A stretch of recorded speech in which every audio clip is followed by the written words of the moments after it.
Hello, this is Dr. Gary O'Neill with Take5, where we encourage you to take 5 minutes every day reviewing your Greek grammar so that you'll be able to use it for a lifetime.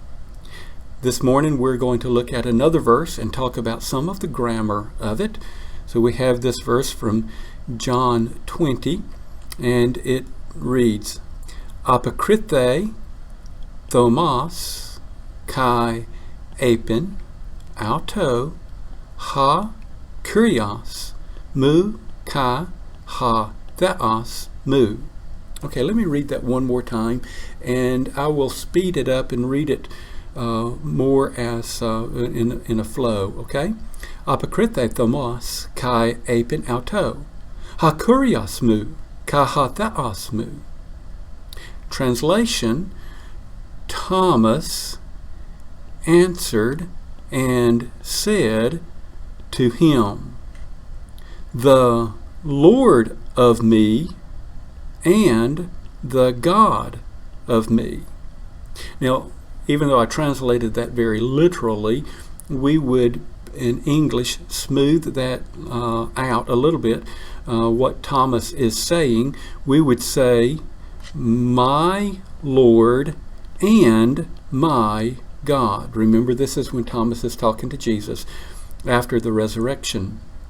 A couple of things grammatically to point out. Auto. Can you give me parsing for auto?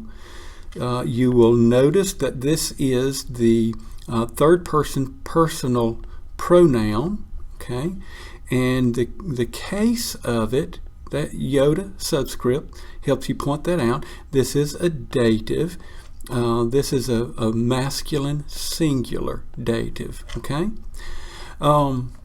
So why is it in the dative case here? Remember what the dative does. Often it is used as the indirect object.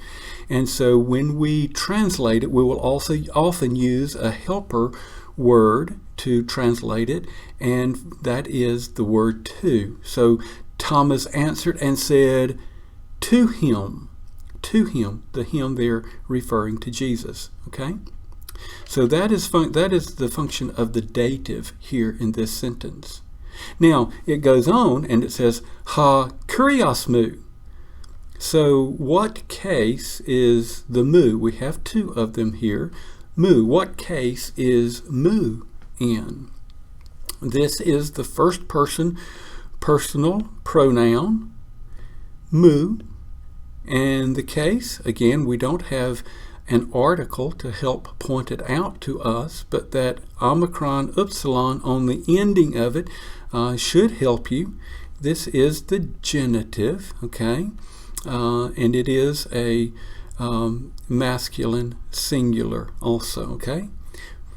All right, so the genitive. Remember that often the genitive is the case of possession or relationship, and so often it will point that out. It also has a helper word when we're translating into English. There's also a helper word that goes along with it just to help us get the flow. And for the genitive, it is the little word of. Often when you translate a genitive from Greek into English, you will need to include that word of in your translation. Maybe a wooden translation at first, and then you can come back and reword it a little bit. So that's why I translated it the first time, the Lord of me. The Lord of me, or we would smooth it out and say, my Lord. Okay? So think with me for just a moment then. What is that of me, or mu? What is that doing? The Lord of me. Is it showing possession? Am I possessing the Lord? Well, that doesn't fit, does it? Here it shows a relationship. This is my Lord. This is the Lord of me. This is the Lord that I am in relationship with. So, ha kurios mu, kai ha theos mu. So you are my Lord and you are my God. Continue to work on these. Learn to pick out the grammatical function of how a word is being used in a sentence, and that will help you tremendously as you continue with Greek. All right, that's it for today. I will see you next time on Take 5.